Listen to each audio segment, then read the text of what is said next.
All right, welcome to On Base, presented by All-Star Pieces today. All-Star Pieces. I am your host, Mookie Betts, and today we got my boy, a two-time All-Star and a 2021 Silver Slugger, Nick Castellanos. How you doing, bro? What's up, man? What's up, everybody? Happy to be here. Thanks for coming on the show. It's really good. We haven't had a whole lot of conversations, but I want to say it was like 2 All-Star games ago. We were locker mates right next to each other. In 23 in Seattle. 23 in Seattle. Yep.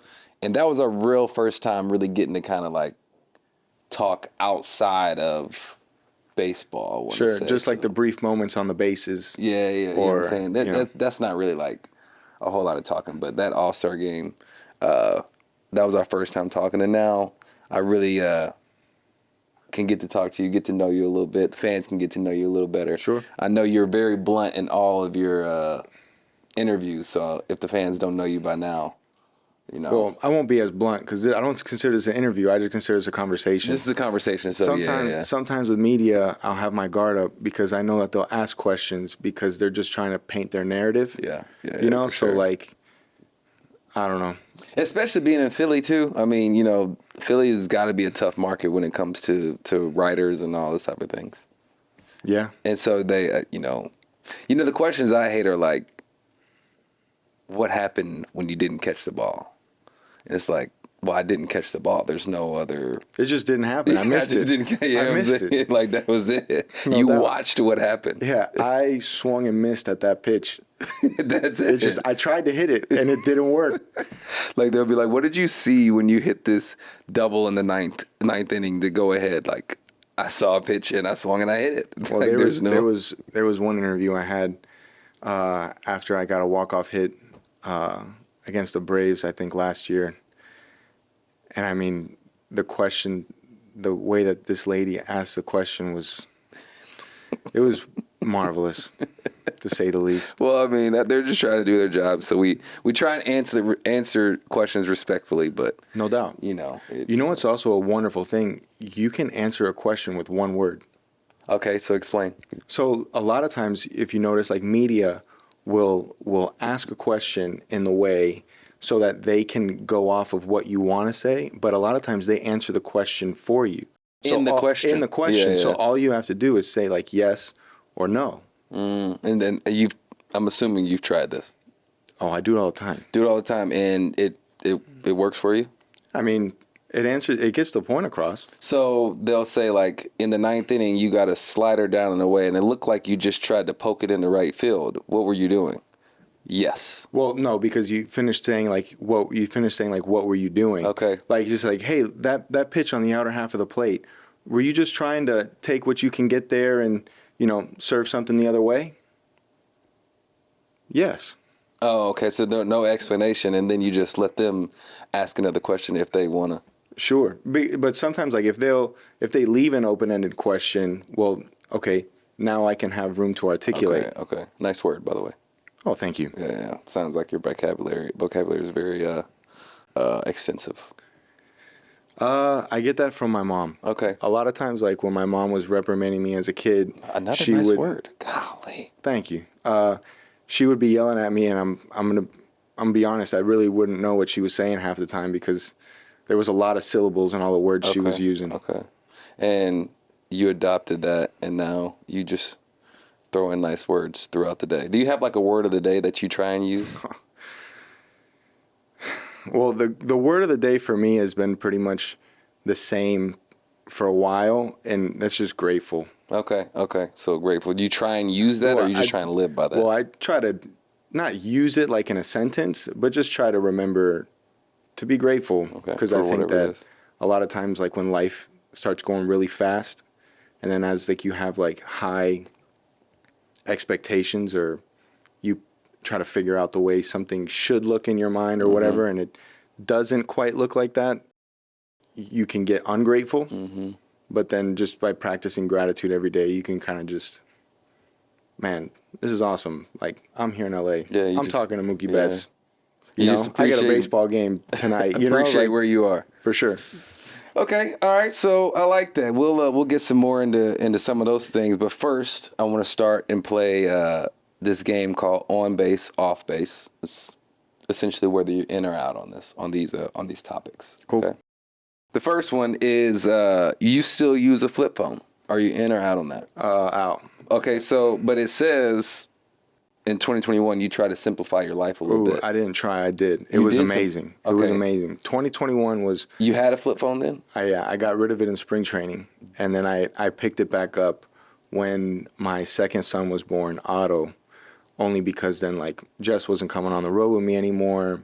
You know, like I wanted to kind of be there and not be there, but like FaceTime and see and like. So you couldn't. I kind of was just like, man, like, and I got back into it, but.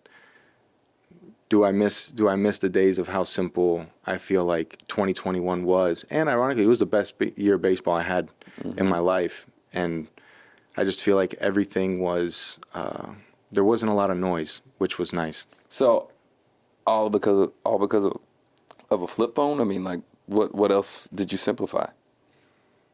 That was it. That was a flip phone. Well, I mean, yeah, I had only a few contacts, like my teammates' numbers. Okay. I had an iPod that didn't have, like an old school iPod that didn't have internet connection. So did it have the screen on it or no? It was just like the shuffle? No, it was, I don't remember. It was like the iPod Touch. Oh, okay. Yeah, I know what you're talking about. You'd Okay. plug in and you download the music on it, but like didn't have internet. Mm-hmm. So it was nice to not be like connected to this invisible, like all unlimited internet world. So when you did that, you felt like when you were younger, like when you didn't have not responsibilities and stuff is the wrong term, but when you didn't have like other things going on, like you could really just kind of focus and be in the moment. No doubt. Okay. For sure.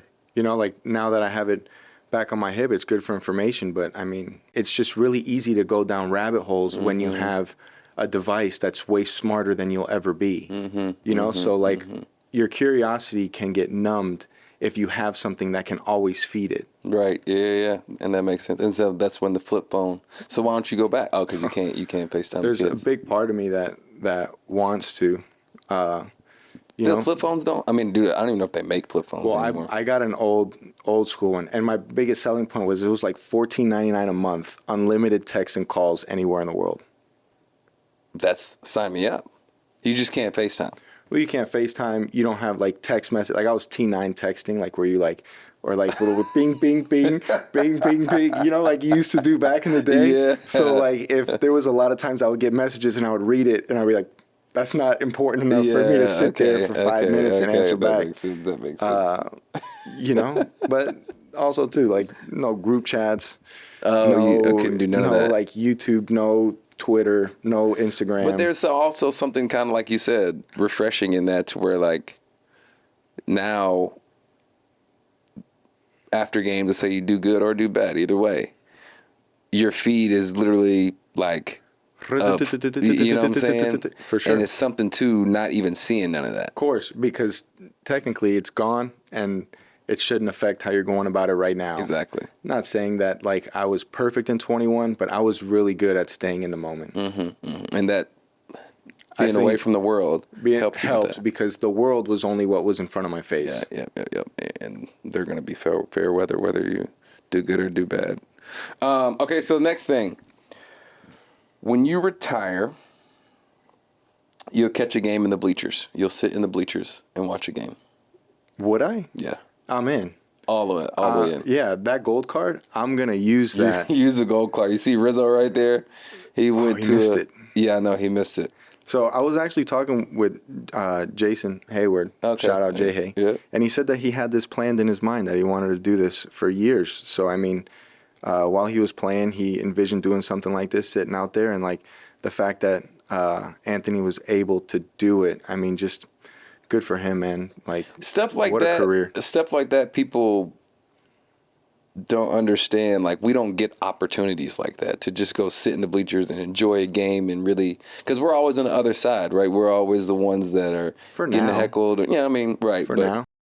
But like that means a lot to us, like to go out, and especially for him because he played with those guys. You know, he grew up in. I mean, you know, that was his life. He won a World Series there, so really to get to experience. He probably has never experienced that side of it, you know. I look forward to the day, hopefully, that I'm bored enough after I'm retired with baseball that I can make my way over to a Marlins game.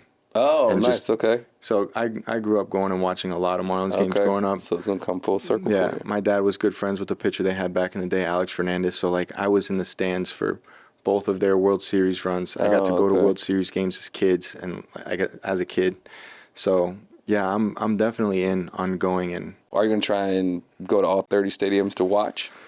that necessarily isn't on my bucket list because I've gone all 30 stadiums to play. Right, You for know, sure. and I got 3 boys now at home. So, you know, Oh, you're not going to have time. that's what I'm saying. But like to be able to stay local and go to my hometown stadium and watch the team that I grew up like rooting for as a fan to go back and do that after like my career's over, I'm in on that. Okay. All right. So, whoever, well, I guess we got a little while for that. How many more years you have left? I have 1 more year after this year. And then how long do you want to play? Until I'm not enjoying it anymore. Okay. So we don't know. That could be any we time. I guess don't know. it probably depends on the boys as well. Like once they start moving around and they start playing and Liam's all in. He's already traveled baseball, going all these perfect game national things. Is it hard to know that he's going through the same process you're going through, but you want to be there for him, obviously? I do, but you know, Anibal Sanchez I saw in Miami said this, and it helped me shift my perspective a little bit because he was retired when he told me this. He said, "Hey, like I know you're not there for all of his games, but just by you being in a uniform and giving him the ability to come in the clubhouse and be on the field and watch the art of the game happening, he's learning so much, right? And like you're with him when you're not with him, so like just chill out and enjoy the game." The reason why that would weigh on me was, you know, subconsciously I want to be the same dad that my dad was for me. And my dad was up my ass from the moment I woke up in the morning until, you know, like I went to sleep at night. So me not being as present as I would want to be for Liam, sometimes that makes me feel guilty.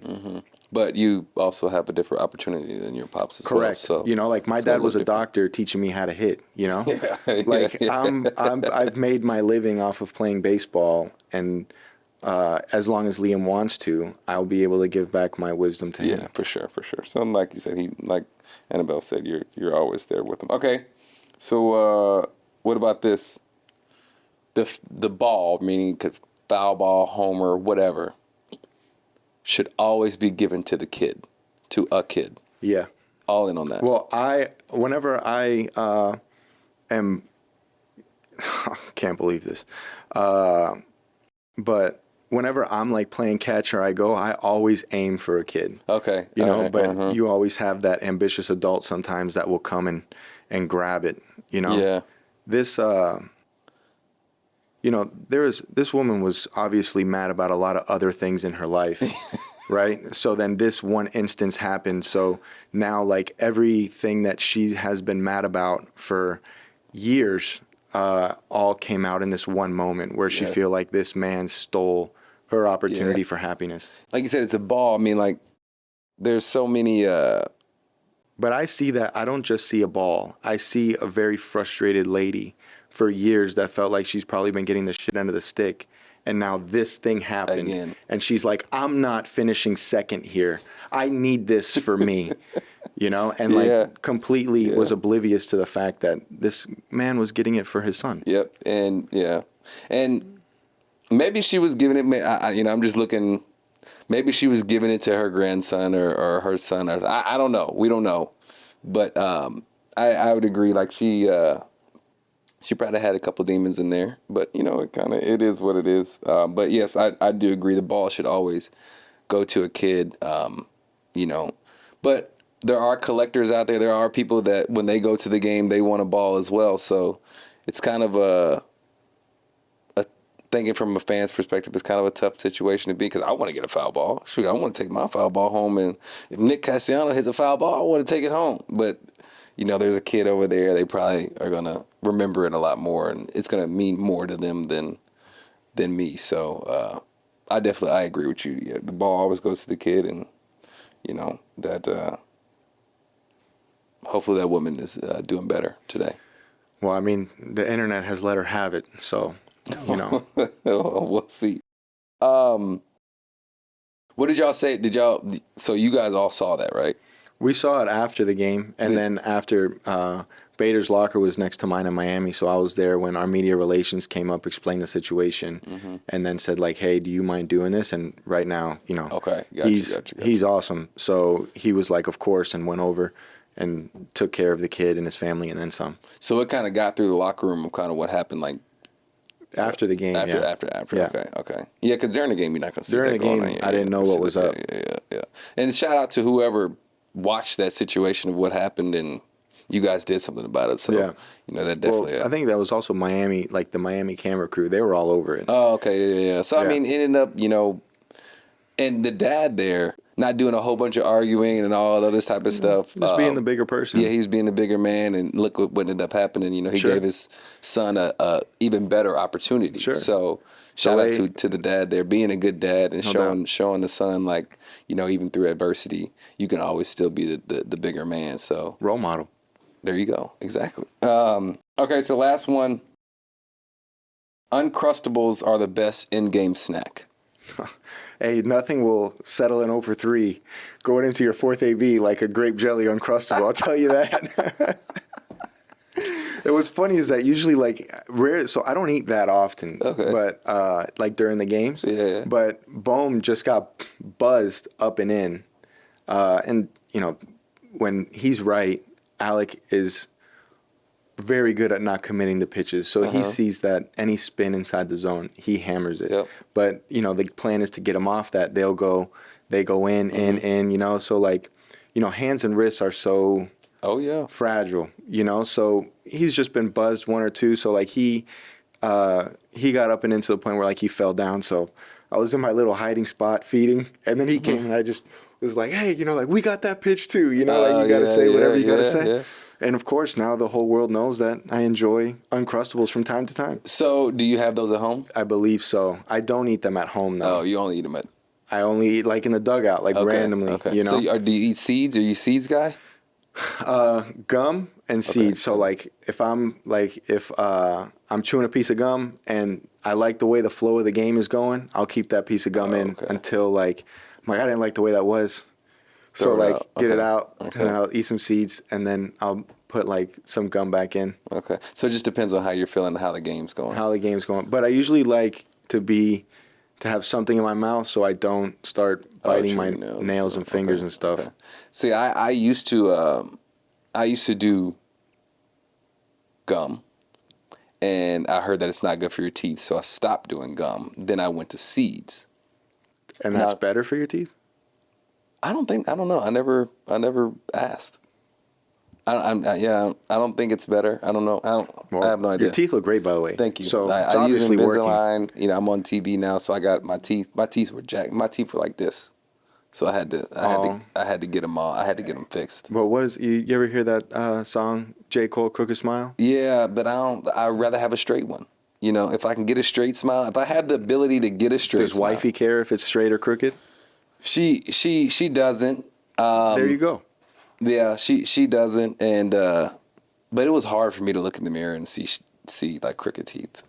For me, it was really hard. Yeah. Yeah, it was really hard. So that led to me getting my teeth fixed, and in the process of getting my teeth fixed, you cut out gum. I cut out gum. Started with seeds, and I'll never forget when I was in Boston. It was in like the second inning, and I remember diving for a ball. And I swallowed about 10 of them. Nice. And I have not chewed seeds since. So I won't play with anything in my mouth because I'm too scared of swallowing seeds, and then chewing gum is not an option now. Yeah. So now if I'm hungry during the game, I just be hungry. And I probably should try the Uncrustable, though. It seems like it works for you, so it's probably a thing. It's not always. I mean, I don't think I've eaten Uncrustable since then. It's just a rare occasion. Oh, okay. Just whenever you're hungry. It's just, if I'm just sitting there, it's like, there's a little bit of frustration and hungry. Oh, okay. So it's both. Okay. Okay, so all right, I want to switch gears a little bit. You guys clinched the postseason for the fourth straight season, uh, and in February, you answered a question and you said this team has less pressure as a team. Only because I was listening to everything the media was saying about us after we lost. After you lost last In year. 24, yeah. So what do you mean by that? Well, they were just shredding us to pieces. Because you lost. Because we lost, right? So that this isn't the team that's going to do it. We need to burn the house down. We need to get rid of everybody, like players, coaching staff, everybody. So I'm like, okay, great. So like this is the opinion of the media that obviously we're not good enough. Well, Dave Dombrowski kept everything pretty much status quo, added a little piece here, added a little piece there. But nothing major, like everybody was petitioning for us to get Juan Soto and, make a gigantic move, which I think our largest move that we made during the offseason was acquiring Luzardo, which is a pretty good move, and he's a excellent piece to have. But so that when the question came around and was like, oh, like, do you feel the pressure and this and that? My response was like, no, we don't have no pressure because you guys said that we weren't good enough. Like, this isn't the team to win. So if we don't win, like, you guys can now go about and just say that you guys are right, like your opinion is right, which you should care about because if you're in the media and you're expressing your opinion, you hope that it's an educational one and it comes out to be true. And if we do win, now it's just a happy accident. And so how do you feel about pressure? Like, what does pressure really mean to you? Well, wanting a certain outcome very badly and not being sure if it's going to happen or not, Obviously, in Philadelphia, there is pressure to win. I think just like in L.A., whenever you are in – how many organizations do you think are all in on winning where money is just I'd say probably 4 or 5 maybe. So Dodgers, Phillies, Yankees, Mets. Yep, the Mets. I mean, that's 4. Giants? Maybe. You can argue with it. Like nobody like just consistently year in year out just puts money like. But constantly. Now let's say for those 4 organizations, because the owner is setting the precedent on how important it is to win, the pressure is obviously higher to be able to perform and deliver, which at the end of the day is something that is extremely hard to do. Right. Winning is not easy. No, it's never easy. And I feel like, when I think about pressure, it's like it's a privilege in the sense that not everybody gets the opportunity to have to play for something all the time. And it's hard to have to play for something all the time. It's easy to go out there and just play, not really care about wins and losses, and you care about your numbers and whatnot, but you're just kind of playing baseball, right? That part's easy. It's hard to go out there and like have to win all the time. Like to put the jersey on and know that the fans are gonna be up your ass. Sure. Your teammates, the front office, like everybody is fully invested on winning this game today. Like not a lot of people can, very, very few people can say that, Sure. And so to get that opportunity to play from that perspective, fortunately for me, I've been in 2 organizations that I don't know any different, and so. Boston was more. Well, I mean, Boston's spending money again now, right? A little more, but kept up too much. I wouldn't say the money as much in Boston as it was like the pressure of just playing. Like, and when I was in Boston, it was more like pressure because I was so scared to not play well. Of course. Well, you're being young. It's the same thing as when I was with Detroit. Exactly. So you're scared to not play well because of the outside perception, right? And then also the chance of getting sent down. Getting sent down. You want to make your money. Like there's a lot of things that kind of go into playing. No doubt. Right. And then you add on the pressure of the city, winning and whatnot. Like it's a beautiful thing. Something that you definitely have to embrace. It's a heavy thing. It's heavy. It's hard. It's heavy and hard because if you don't, I've seen many that come up and maybe don't play well or maybe don't embrace the pressure. And it kind of not crumbles them is the wrong word, but it just gets really hard to handle. It gets really hard, and then you almost kind of fall out of love with the game a little bit, because it's like I wasn't playing the game for all this extra pressure. I was playing it because I love it. No doubt. And so that's kind of how I view the pressure situation. And so, but being in it, man, I mean, I wouldn't change that for the world. I think the best place to play baseball is with some type of pressure component to it. Well, I think the best place to play baseball is just a place where you're in love with. You know what I mean? So, like, just being in a place where whatever source of inspiration that is making you go out and allow all of your emotions to come out while you're playing, so you're really engaged in the moment, is what's going to be the most beneficial. Right. Yeah. You know? Yeah. Because I think also a lot of times people will go to the big markets because they're chasing that big contract, and they think that like money is the answer. And then that's another reason why they'll fall out of love, right? Because they were somebody with an environment, right, where there was a feeling of who they were as a baseball player. They achieved so much, and then as the reward, they wanted all of this financial security, and then they go somewhere else. And then it's like now you're starting over from scratch, and you don't have that luxury of like finding yourself when you're getting paid millions and millions of dollars. Like the success when you're young is almost like this happy accident that keeps on happening over and over again. And then now it's like it becomes like this euphoric feeling as you're building this staircase. Well, now you get this contract, you go to a different environment, and now there's no accidental success. Like Juan Soto, like his amazing season that he's having, like it's not an accident. No. You need to do that. Yeah, you're making $50 million That's this why year. you're making $50 million. Correct. So, I mean, also hats off to him, bro, that he's able to go there and, put up those numbers like that. But winning, they need to make the playoffs. Yeah. There's just so many components, and some of that is not necessarily on him. I know obviously he's got to help the team win in more ways than just on performance on the field. Maybe there's a leadership component. I don't know. I don't know these things. I'm just talking, but there's it's really hard. There's a lot of different hats you have to wear when you're making $50 million, or any over 20, like that, because you are expected to bring something to the team that isn't just statistical value anymore. Yeah, exactly. Exactly. Like you remember when you were coming up, like what these veterans could do to make you feel a little bit more comfortable in your own skin when those pockets of insecurities were coming up, just to keep you on track, I remember, Big Papi, Pedroia, these are the guys that I probably learned the absolute most from. And it was really about not just playing the game of baseball, but like you said, like how to treat your teammates and how to like go about the day, how to set an example.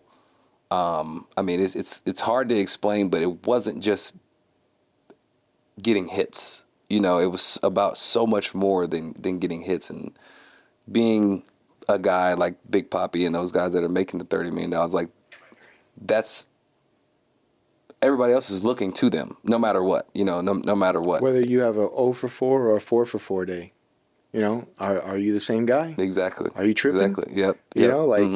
And it's important. It's important to be the same guy and understand that, but it's hard, man. It's hard. No it's doubt. hard. So, all right. So I want to talk a little bit about now about, your platooning in the outfield, which is something kind of new for you now, Sure. right? And you played 162 last year. Yeah. Shout out to you for playing 162 games, because that's a lot, especially being an outfielder. But now you have a little platoon situation. I don't really mean like how do you feel about that, but what do you do? What do you have to do different to prepare? Because playing every day is like, you show up, you get your routine, and you kind of stick to your routine. It's really similar every day. But now if you're platooning, that means you may go 2 or 3 games in a row not playing. So your routine has to change. And so like what have you done differently to kind of fit into this platoon role? Right now, I'm just trying to be like as placid as possible. Another nice word. So I don't. The thing is, I don't know what my routine is yet. Okay, so you got to figure it out because it's your first time. It's Really, my first time. This is my first time doing it. The second half has kind of been tough dealing with some patella tendonitis in my left knee that happened when we were playing the Yankees.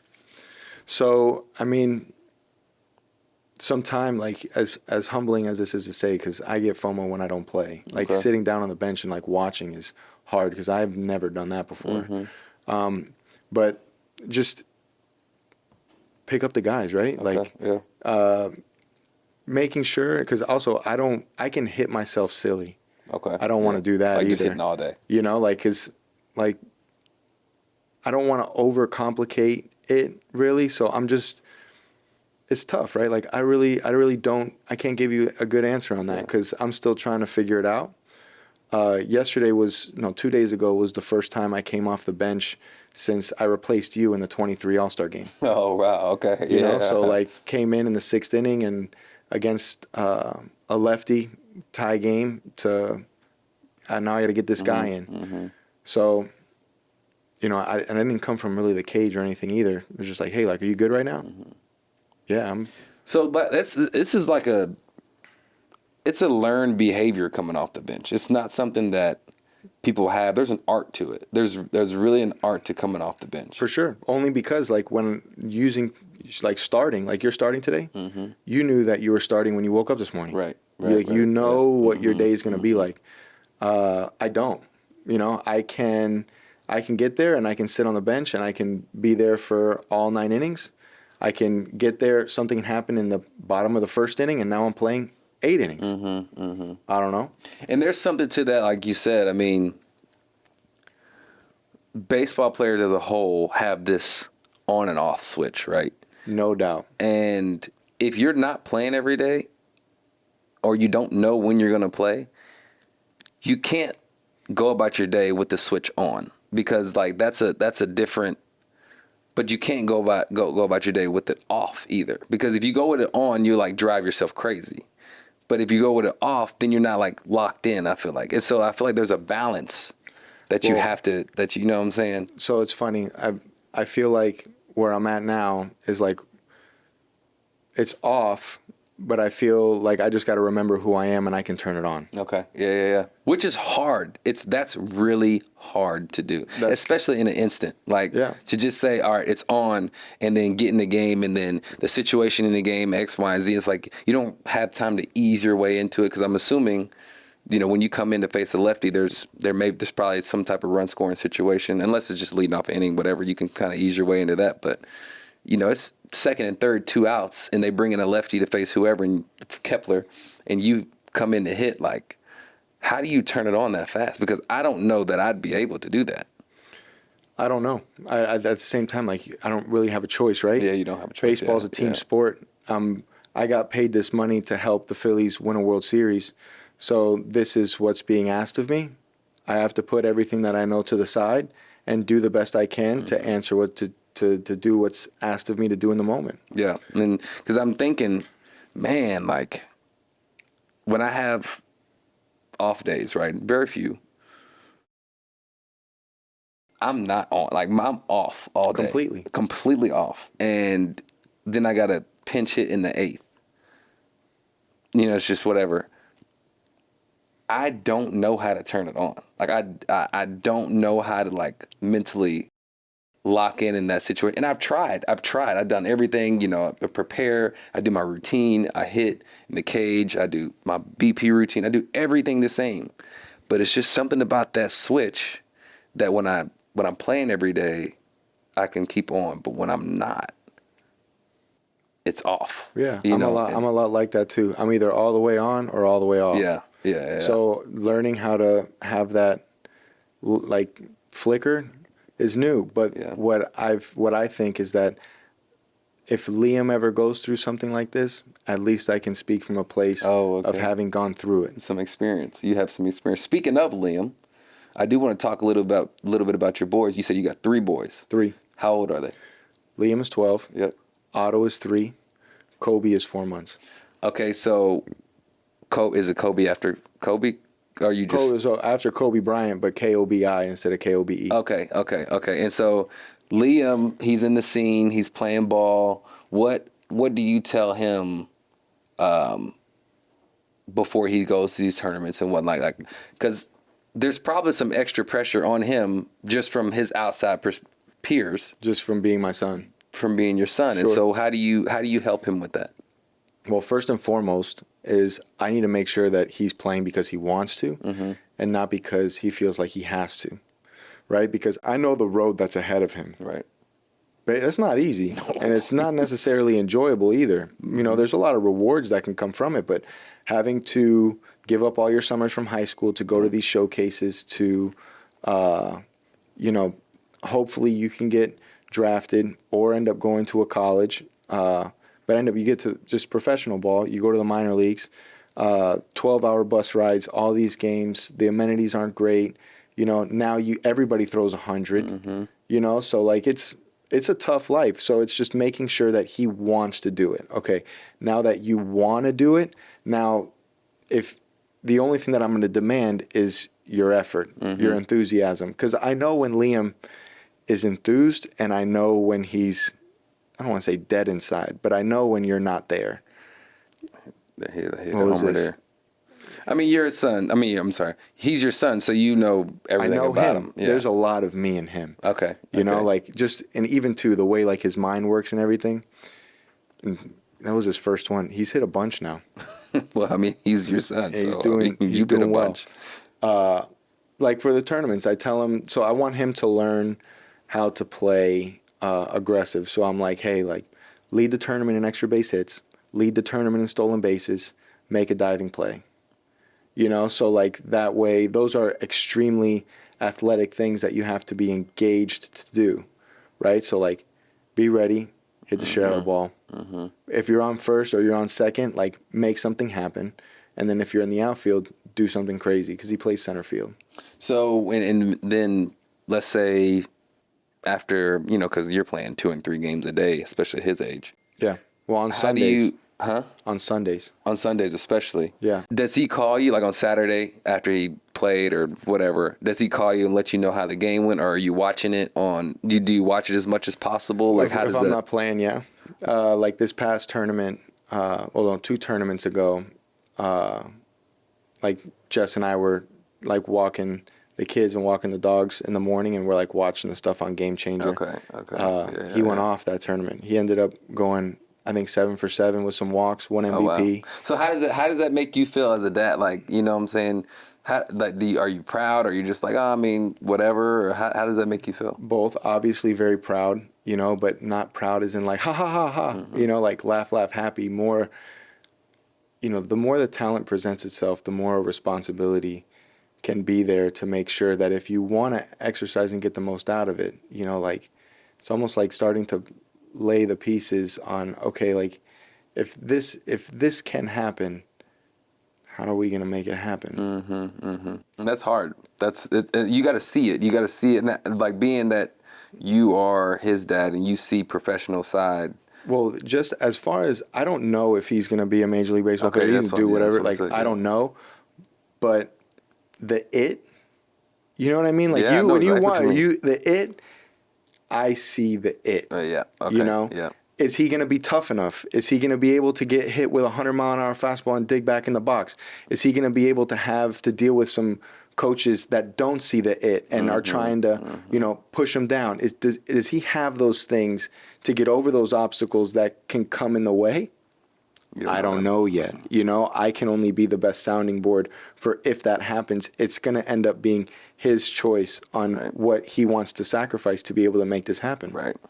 And so, I mean, he's got you, and obviously you use big words, so you'll be good. But sometimes more fancy words doesn't necessarily mean right or wrong. You know, like you ever listen to a lawyer talk?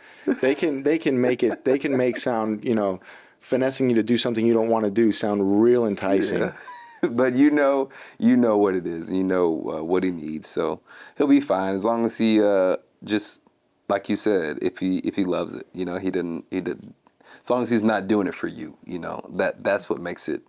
Correct. I want to make sure that he's doing it because he wants to do it. Right. Yeah. So I want to get a little bit about you. from South Florida, right? Yeah. And you grew up playing ball, obviously. What other sports did you play? I played a half a season of soccer, That's it. and that's it. So what made you want to play soccer?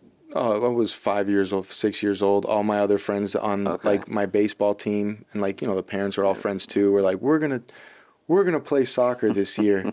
So signed up for that, and they stuck me like on defense. So all I did was get kicked in the shins, and I was like, Dad, I'm over it. And so went to go play baseball at PSN, which was a different. Signed up late. You didn't play basketball or anything? So you just played baseball your whole life? Yeah, me being a Major League Baseball player was my dad's dream. So, okay. So what was your dream? Making my dad happy. I don't know. Okay. Okay. They came over from Cuba with the whole Castro thing. Everybody in my family on my dad's side are doctors. So he was pretty good to the point where like he could get like a Division II scholarship, in baseball. In baseball. Okay. University of Miami was like, hey, go here, you do well, you can whatever it is where some sort of thing with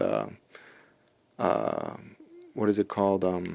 Scholarships or I don't know how that works. Yeah. But and then my grandfather shut that down pretty quick. Like, we didn't come over to the land of opportunity for you to play a game. Like, you need to go be a doctor. So that's what my dad went to go do. So he ended up. So a lot of your family is doctors. On my dad's side. On your dad's side of the family. And did your mom play sports? Yeah, my mom played softball in high school. My mom's also athletic. Okay, so she's locked in. Obviously, your dad as well, but no, my dad is locked in. Baseball for me wasn't a choice. If as a kid, if I was growing up and I was sick, I would stay home from school to be able to feel good enough to go play in this game that I had. Yeah, and he always had me like on two teams, so I would play my age group in the tournaments on the weekends, and then I would play on another team that was like a year older than me. Okay, so I'd get my shit kicked in during the week, and then I would go be the man on the weekend. And so how do you think that your dad, not forcing, because forcing is the wrong term, but like really being hard on you about baseball, how do you think that shaped you into the player you are today? Well, I'm stubborn, I'll tell you that. I'm never, it's really hard for me to like not play, to not want this at bat, to not, it's like, and I get this a lot from my dad too, it's kind of like a weeble wobble, like I'm going to get knocked, I'm going to come back up, I got knocked 20 times in a row, well, I'm going to come back up, and it's just, I don't know if it's just the nature of, being my dad's kid or Cuban men in general, just kind of being proud about that. But I think that a lot of kids would have not been able to take as serious as it was, but it was just that good combination where I could take it. The more, like I had the spark, so the gasoline didn't put out the fire. Okay. It just, because sometimes the parents are too much. The kid will just, I'm not doing this. Where also too, like I was good. So being able to know and look around like, man, like I'm the best one on this field. And then also too, like, man, my dad's super proud of me. Like those are two good, those are two good feelings. How did you, I guess I want to know this because my dad was never hard on me. He would let me do whatever I wanted to do as far as sports. And like, he would always tell me if I didn't play well, he was always tell me like, man, the pros don't always get 4 hits in a game or 3 hits in a game or whatever. And, my dad was kind of the opposite, right? If I didn't play well, like he would still take me to go get ice cream or whatever. And was never hard on me in any way, form, or fashion. And so I think I love the game because I genuinely love the game. Sure. And I love playing. And I hear like, what I hear you saying is like kind of the opposite, right? You were not forced into the game, but like your dad like made you play. And how did you not grow out of love, or like how did that like the fire you just said, how did it stay lit? Because if you're doing something that's not necessarily for you. Well, I can't say that it wasn't for me, you know, because I enjoyed succeeding, right? Like I enjoyed once that I was like, man, like kids from other neighborhoods and other leagues like know who I am. You know, like once like You start realizing like, man, like I'm good and other people know I'm good, and then man, like I'm good and I'm in ninth grade, and you know, I went to high school with Devin Marrero and Eric Hosmer and them. So like, man, I'm getting noticed from Major League Scouts, luckily because they came to see them, but like, wow, like, yeah, they think I have a chance too, you know? So like that part, yes, like my dad's, I don't necessarily have a choice, but I'm also enjoying it, you know? So I can't say that it was just like a job from the beginning.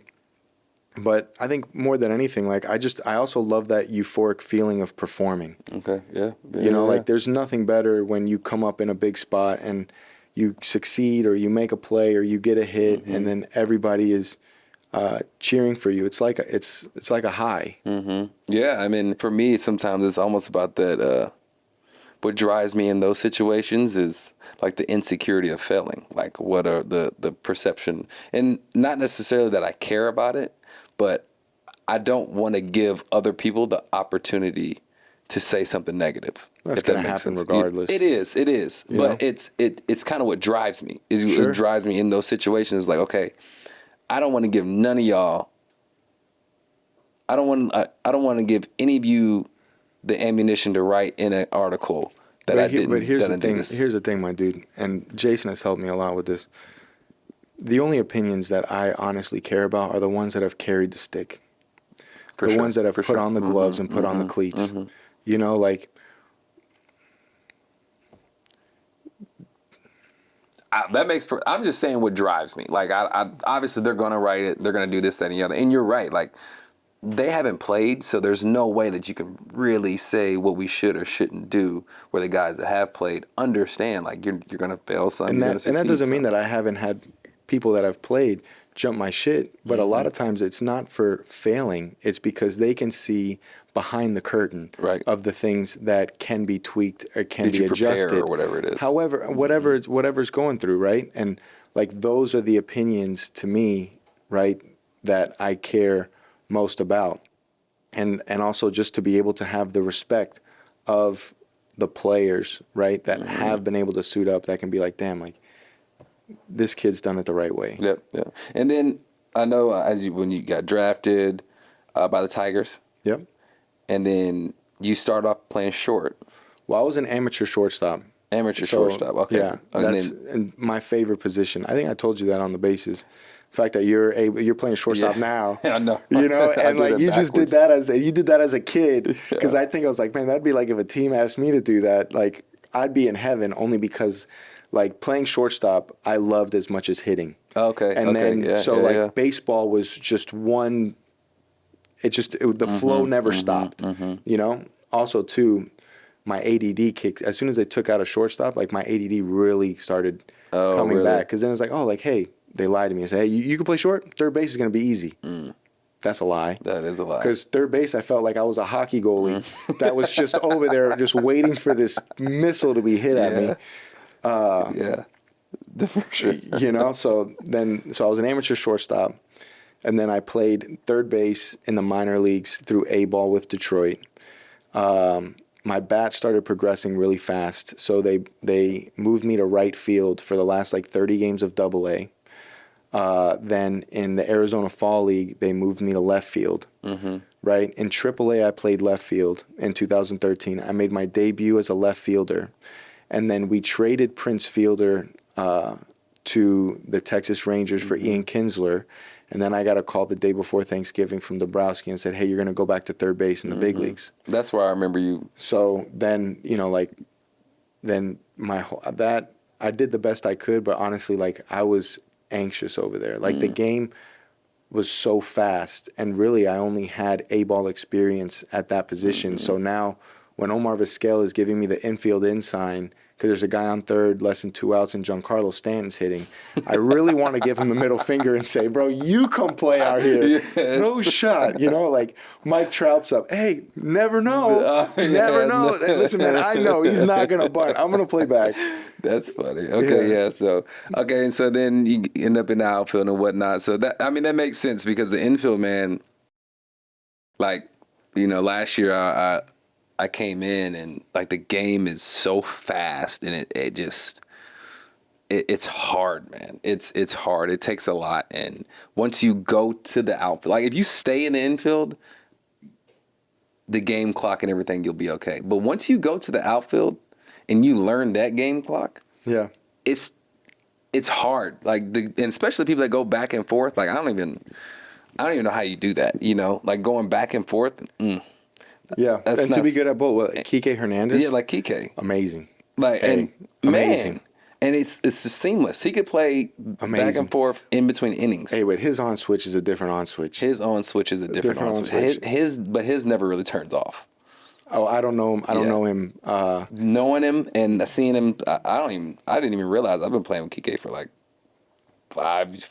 this is like my 5th or 6th year playing with him. Yeah.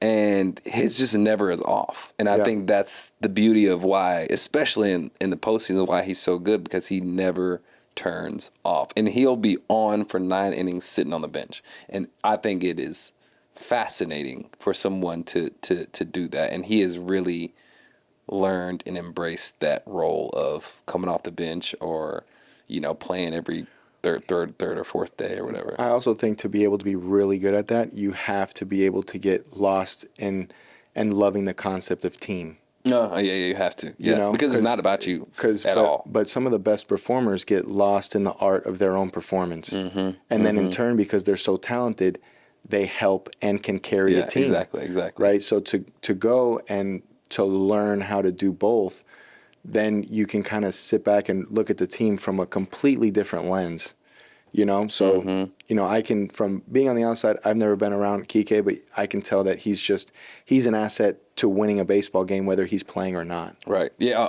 exactly. See? And that's just, and I've never spent a moment with that guy in the locker room. That's just from me watching. You see, exactly.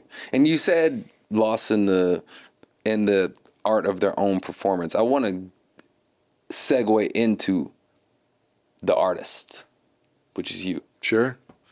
Where did that come from?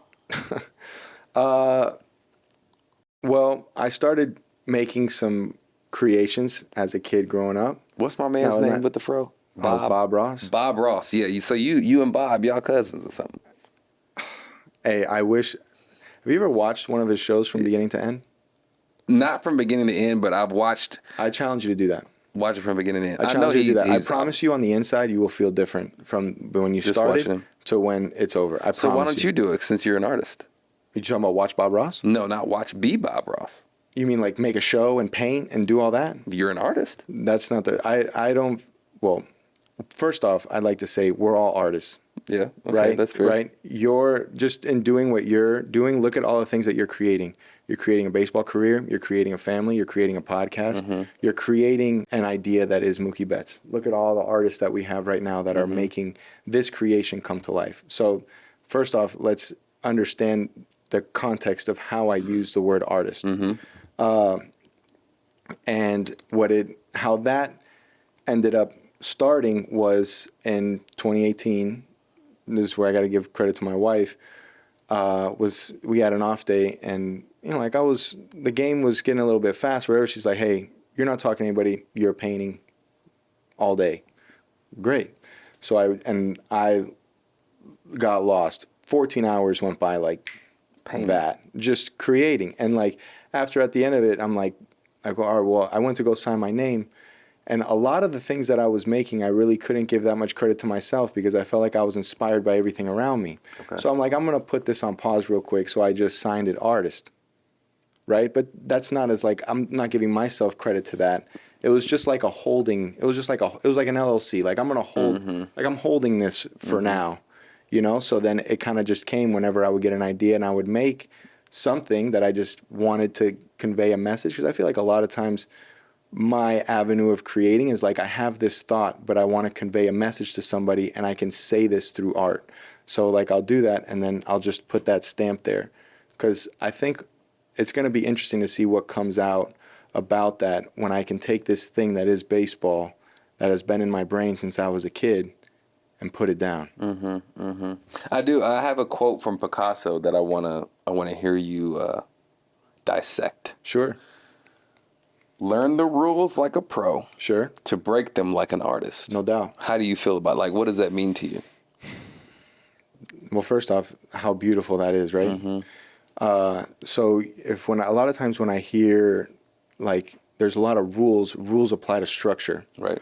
Art is the absence of structure. It's creativity in its purest form. So when somebody can go in and learn the rules of an entity, like a company or a school, or like this podcast, there are some rules. I better not just go off the cuff and start saying crazy stuff, because it's going to get edited out. For sure. You know, but if somebody can immerse themselves so deeply into corporation, I don't even know the right vocabulary word to articulate what I'm trying to say, to learn it where you can understand it now, and then you can be intelligent enough to break them with your creativity. It's That's like breaking them powerful. with staying within them, if that makes sense. No doubt, a little bit, because not like you don't come in with a wrecking ball, Right. and just completely wreck shop. You're able to come in, you learn it, you respect it, you take part in it, and now you can see where you can adjust it.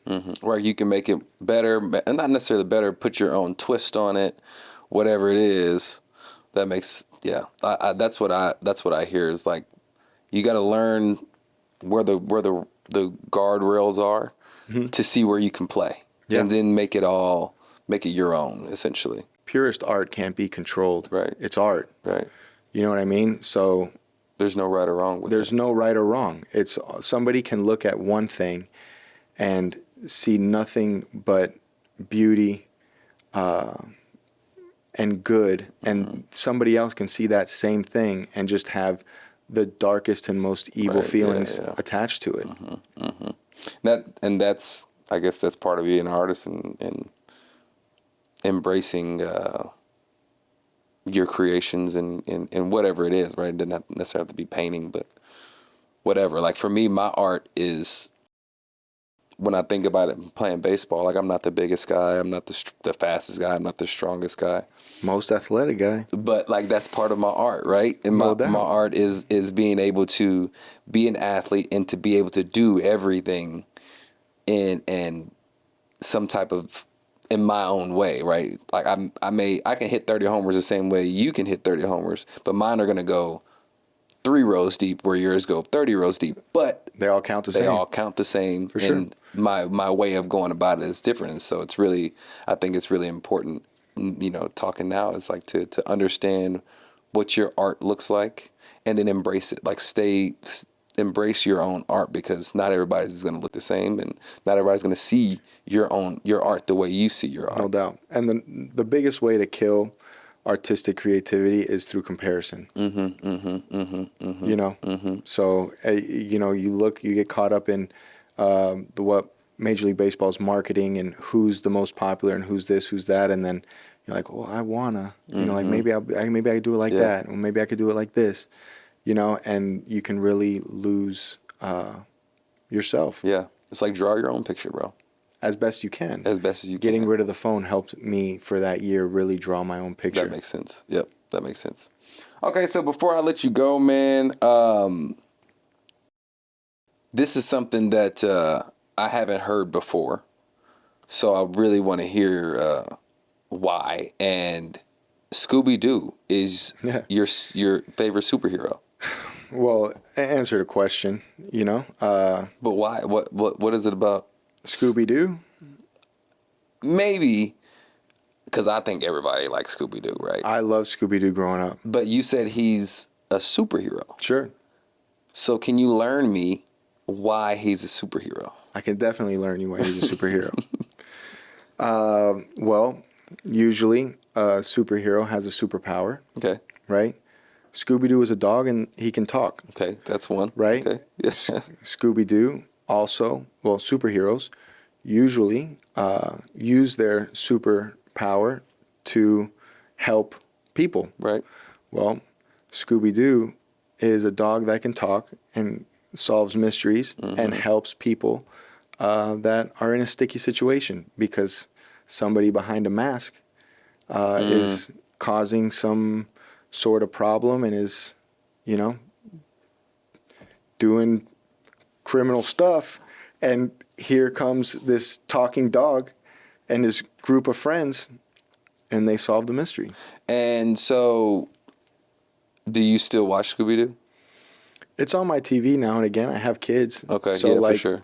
I'd rather whenever it's up to me. Obviously, when the grandmas are in the house, I don't know what my parenting advice goes out the window because they know more than me. But whenever I get to choose a TV show for my kids to watch, I'll always go to the older cartoons. Okay. Because I feel they're slower and the colors and everything are not as like bang, bang, bang in your face, changing this, that, So I'll put on like 90s Scooby-Doo or A Curious George or Rugrats, stuff like that. Rugrats, Hey Arnold, just because I feel like the colors and stuff are softer, but also like the plot plays out slower, so there's a little bit more patience involved in watching that show than all of the new cartoons and stuff that are on now.